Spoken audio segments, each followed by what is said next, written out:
Assalamualaikum warahmatullahi wabarakatuh. Teman-teman, jumpa kembali dengan saya Benyamin. Pertama-tama saya ingin mengucapkan terima kasih kepada teman-teman yang telah support channel ini, baik subscribe, komentar, ataupun pertanyaan langsung melalui WhatsApp ya. Dan saya mohon maaf apabila saya belum maksimal dalam memberikan respon kepada teman-teman semua. Beberapa waktu yang lalu saya dapat pertanyaan dari rekan kita Pak Ahmad tentang bagaimana eh, kok pendapatan itu bertambahnya di sebelah kredit ya, tidak di sebelah debit. Dan mungkin bagaimana sih hubungan antara komponen-komponen yang ada dalam laporan keuangan itu. Nah, tentu untuk bisa menjawab ini, saya ingin coba sharingkan mengenai bagaimana kita bisa lebih mudah untuk memahami dari konsep persamaan akuntansi, sehingga kita bisa memahami secara apa namanya general ya, secara ini bagaimana laporan keuangan itu bisa kita susun ya. Nah, untuk itu kita langsung saja ke saya akan ilustrasikan dalam Excel ya. Dari proses akuntansi yang kita lakukan itu, maka kita bisa menghasilkan laporan keuangan. Nah, laporan keuangan yang dibuat itu yang pertama itu adalah neraca ya. Kemudian laporan yang kedua itu laporan rugi laba. Lalu yang ketiga itu adalah arus kas, laporan arus kas. Atau ini dulu ya, perubahan modal, laporan perubahan ekuitas atau modal.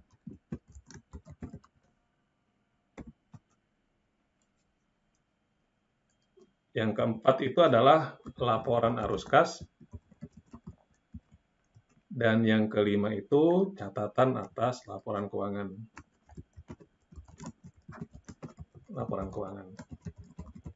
Nah, ini adalah hasil yang kita peroleh dari proses pencatatan akuntansi.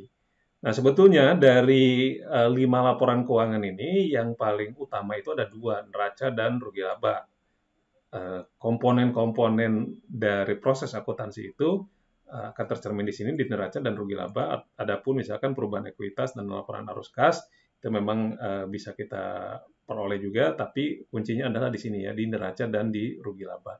Nah, dalam penyusunan neraca dan rugi laba ini, maka kita menganutnya kepada persamaan akuntansi ya. Nah, ini ada persamaan akuntansi. Nah, dari persamaan akuntansi itu disebutkan bahwa aktiva sama dengan hutang plus modal plus pendapatan dikurangi dengan biaya. Nah, ini adalah persamaan dasar dari akuntansinya. Nah, kelima komponen ini nanti kita akan sajikan dalam bentuk neraca ya. Neraca dan nanti dalam bentuk ini rugi laba.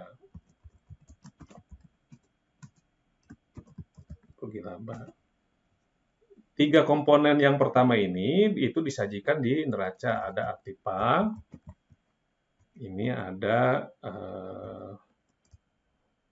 pasipa ya, pasipa. Nah, pasipa ini terdiri dari 2, ada hutang dan ada modal. Lalu 2 komponen terakhir, pendapatan dan biaya, itu disajikan dalam laporan rugi laba. Ini pendapatan dan biaya ya. Pendapatan dan biaya ini tentu akan menghasilkan laba atau rugi ya. Laba atau rugi. Nah, aktiva ini adalah merupakan aset real ya, aset real dari sebuah usaha. Apa yang dimaksud aset real itu? Misalkan kita punya asetnya dalam bentuk kas, lalu kita dalam bentuk piutang atau tagihan, lalu dalam bentuk persediaan. Jadi ada aset realnya, walaupun piutang itu dalam bentuk tagihan atau uang, tapi kita masih itu adalah aset kita. Nah, ini adalah yang disebut dengan aktiva lancar ya. Lalu ada namanya aktiva tetap. Aktiva tetap.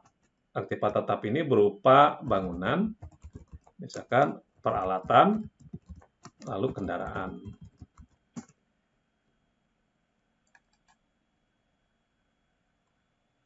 Oke, saya scroll dulu.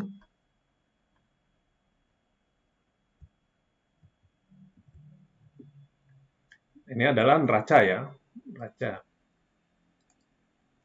Nah, konsep dalam penyusunan neraca itu harus seimbang, gitu kan, antara aktiva dengan sisi pasifanya ya.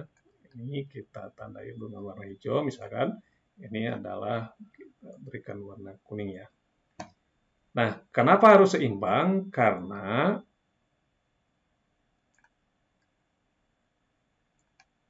nah ini menunjukkan sumber perolehan aset. Nah, termasuk sebetulnya ini ya, pendapatan itu adalah sumber perolehan aset. Makanya kenapa ini adalah untuk aktiva itu disajikannya di sebelah debit ya. Lalu ini adalah di sebelah kredit.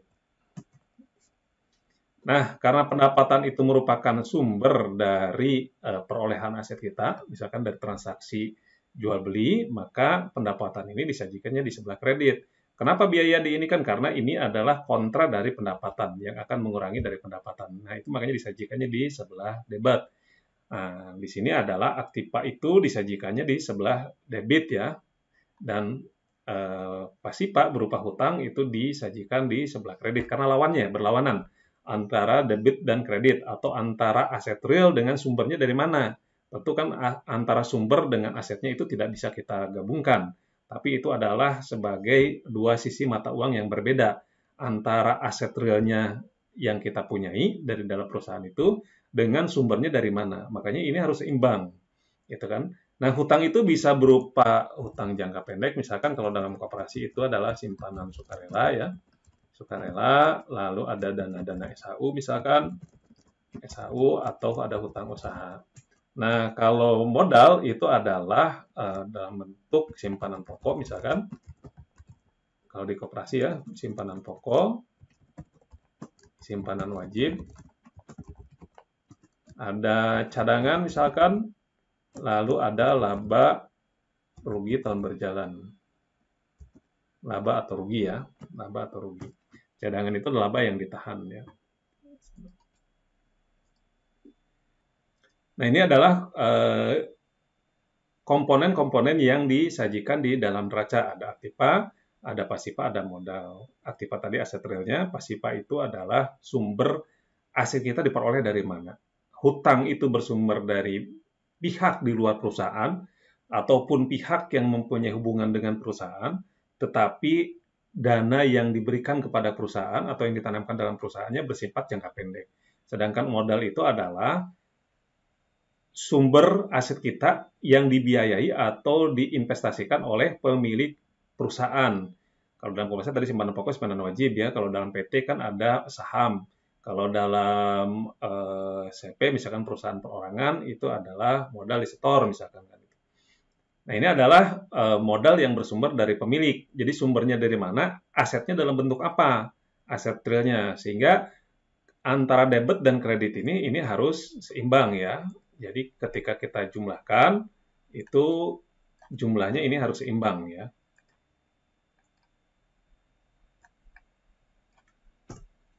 Oke, saya ilustrasikan misalkan begini. Ketika kita mendirikan sebuah koperasi, kita memperoleh dalam bentuk simpanan pokok, simpanan wajib. Anggaplah simpanan pokoknya 10 juta ya, dari total anggota yang ikut menjadi anggota koperasinya. Ini 10 juta belum ya. Oke, kita langsung ini pakai tanda koma saja biar lebih mudah ya. Nah, ini 10 juta. Lalu misalkan dalam bentuk simpanan wajib terkumpul 100 juta ya. Jadi kita sumber modal kita adalah 110 juta. Nah, dalam bentuk apa simpanan yang diberikan ini atau simpanan yang ditanam ke dalam perusahaan ini? Apakah dalam bentuk kas atau dalam bentuk yang lain? Mungkin pada umumnya awalnya dalam bentuk kas. Maka ketika ada investasi yang masuk dari pemilik berupa simpanan pokok, simpanan wajib, ini kan totalnya 110 juta ya. Lalu di sini kan masih nol. Berarti di sini kita akan harus tambahkan, kita sekarang punya kas sebesar 110 juta ya. Oke, kita ini mudah-mudahan kita coba 110 juta ya.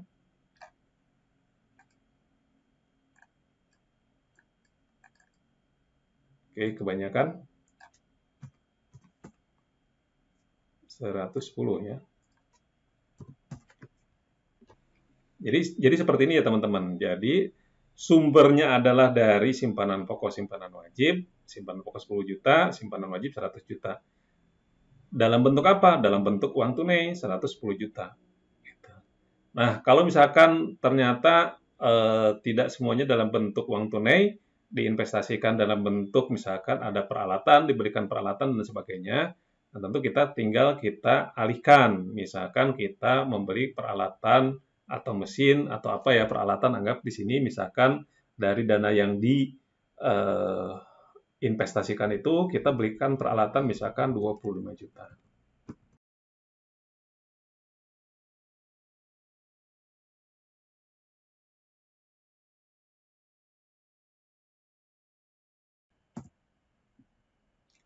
Nah, sehingga ini jadi seimbang kembali. Nah, ini adalah konsep hubungan dari laporan yang ada di neraca antara aset kita dengan sumbernya. Gitu. Jadi harus tetap seimbang. Nah, lalu bagaimana kalau kita nerima hutang? Nerima hutang, misalkan kita nerima hutang 15 juta ya. Oke. Nah, ini kan ada selisih 15 juta. Dalam bentuk apa hutang ini kita terima? Dalam bentuk uang tunai. Jadi kita tinggal tambahkan di sini adalah 15 juta. Oke, ini kita bukan sama dengan tapi plus 15 juta. Jadi kembali seimbang 125 juta, ini 125 juta. Karena aset yang kita miliki 125 juta, sumbernya dari mana? Sumbernya dari hutang 15 juta, dari simpanan pokok 10 juta, dari simpanan wajib 100 juta. Jadi neraca itu akan selalu seimbang. Tidak mungkin kita memiliki aset tanpa jelas sumbernya. Jadi ini harus jelas sumbernya, berapa sumbernya dan berapa aset yang penambahan atau pengurangannya. Nah, ini adalah hubungan antara komponen aktiva, pasiva dalam bentuk hutang dan modal ya. Nah, dengan didirikannya sebuah perusahaan ini, maka kita sebetulnya kan akan melakukan kegiatan usaha.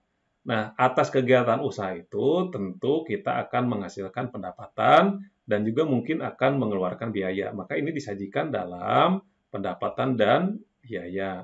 Dari pendapatan dan biaya ini nanti ini akan kita tarik menjadi laba rugi. Laba ruginya berapa? Nah, ini kita sama dengan misalkan ini ya di sini sama dengan berapa? Ini jumlah pendapatan, lalu ini kita jumlahkan jumlah biayanya. Biaya, misalkan pendapatan itu pendapatan usaha, atau penjualan ya, penjualan. Nah, lalu misalkan bagi hasil usaha, biaya misalkan biaya gaji, biaya listrik, telepon dan lain-lain ya. Lalu misalkan biaya administrasi umum ya. Geser ke sini. Nah, ini ya.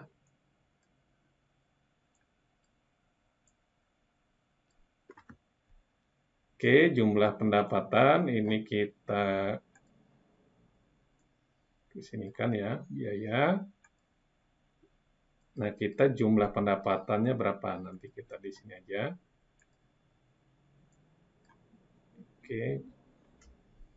Jumlah pendapatan, lalu jumlah biayanya.